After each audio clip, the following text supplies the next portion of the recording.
जिसके प्रति भी आपका गुरु भाव है। गुरु का मतलब क्या होता है?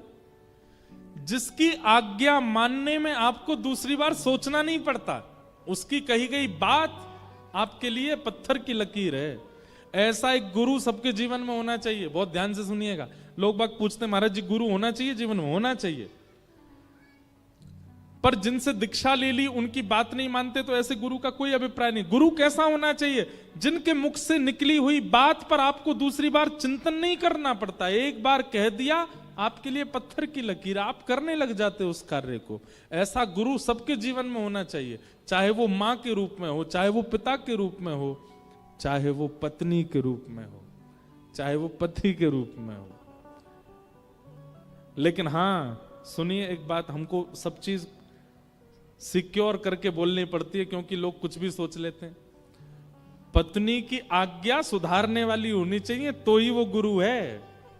वो बिगाड़ने वाली आज्ञा करती है तो गुरु नहीं है। पति की आज्ञा सुधारने वाली है तो ही वो गुरु है, नहीं तो वो गुरु नहीं है।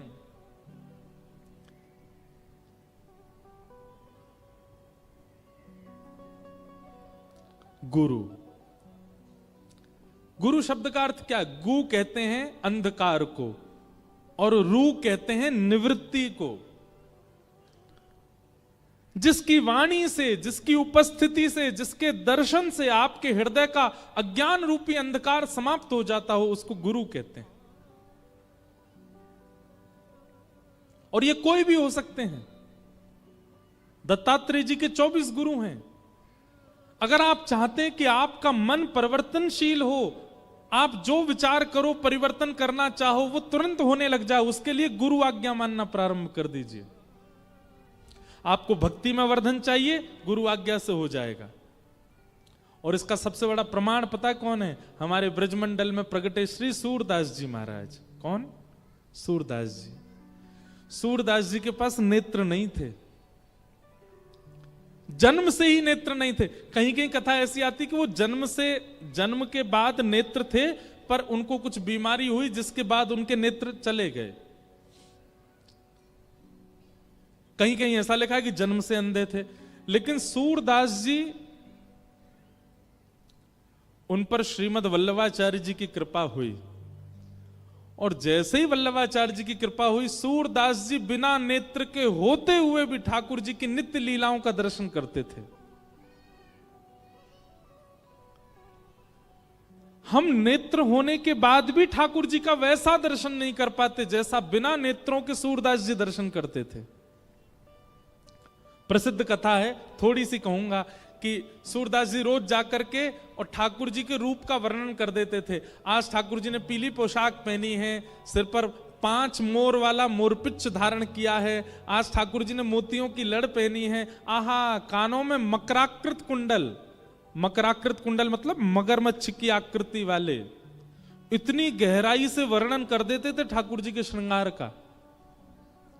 सब लोग चकित रहते, यार इनको दिखता है नहीं, ये गा कैसे देते हैं ठाकुर जी का रूप।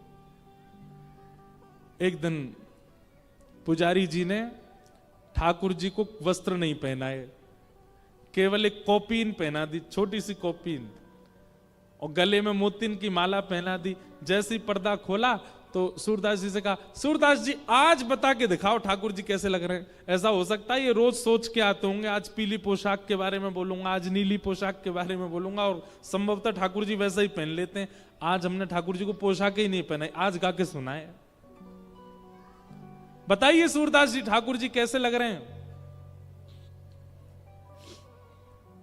सूरदास जी पहले तो हंसे और दूर से बलैया लेने लगे, आज तो बहुत ही प्यारे लग रहे हैं, बहुत सुंदर लग रहे हैं ठाकुर जी। बोले बताओ, गा के बताओ कैसे लग रहे हैं। सूरदास जी गाने लगे, आज हरि देखे नंगम नंगा, आज हरि देखे नंगम नंगा, मोतिन माल गले उर साजे, छवि के उठत तरंगा। जैसे ही सूरदास जी ने पद गाया, सब दर्शनार्थियों के नेत्र सजल हो गए। सूरदास, आज तुम्हें बताना ही पड़ेगा, तुम्हारे पास नेत्र नहीं है, तुम्हें कैसे दिख जाते हैं ठाकुर जी। तब सूरदास जी कहते हैं मैं बताऊंगा लेकिन मानना पड़ेगा। बोले बताओ। तब सूरदास जी कहते हैं गुरु की आज्ञा पर दृढ़ विश्वास, गुरु के वचनों पर पूर्ण भरोसा। उस भरोसे ने मुझको बिना नेत्र होते हुए भी ऐसे नेत्र प्रदान किए हैं कि मैं ठाकुर जी की लीला का दर्शन कर लेता हूं।